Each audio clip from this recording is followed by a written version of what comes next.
My name's Bob Larson. I'm a fourth generation dairy farmer by Creston, Nebraska. We're a robot dairy. We do row crop, corn, soybean, and alfalfa to feed the cows here also. But we started milking with robots in 2018. So very proud to be one of 4 dairies in the state of Nebraska that are milking with robots right now. This farm really started out, in 1918. Obviously it was a lot smaller and cows were still milked on the farm, not obviously in the numbers that they are today, but where we've really changed over the years is just the amount of technology that's got built into milking cows. We get so much data that comes off these cows. Since we can milk them individually, we could pull a lot of individual cow data off. We could track how many times they're chewing their cud or ruminating throughout the day, how many steps they take, just like we monitor ourselves with a Fitbit. We can know the temperature of the cow, so if they have a fever or anything, the weight of the cow, all of this can be measured, and it just really helps us to make better decisions for the cow at the end of the day. These gals are what supports our family, so we really want to make sure that we take care of them because they're the ones taking care of us.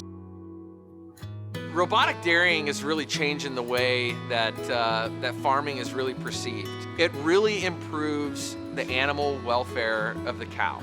Not only are we improving the climate and the environment for the animal, we're also making a significantly better product for consumers.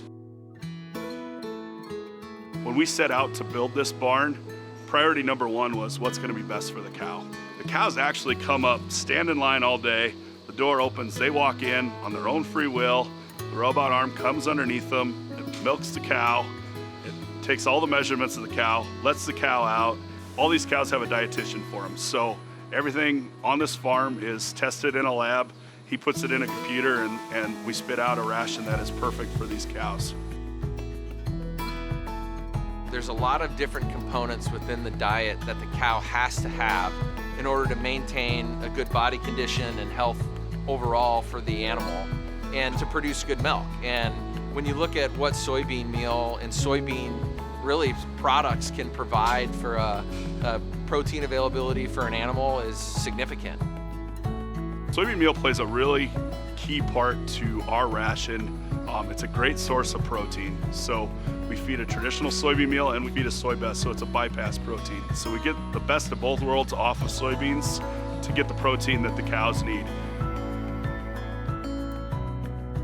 On the farm, everything kind of works together. The nutrients that we can get from the animal waste, we actually can fertilize our soybeans to get better crops that way.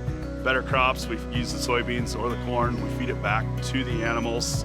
And it just really is a whole cycle of life that really works well. The soybeans that we feed make better animals, and then the animal waste that we can feed makes the perfect fertilizer for the soybeans. I honestly can't think of a bigger economic driver than a dairy farm in a community. Nebraska's got all the right tools and attributes to be hospitable towards future growth, and the fact that we're doing it significantly more efficiently is helping our case. From the time that the cow produces that milk until the time it lands on your shelf is roughly 48 hours. So in less than 2 days, you've got farm fresh milk from Nebraska.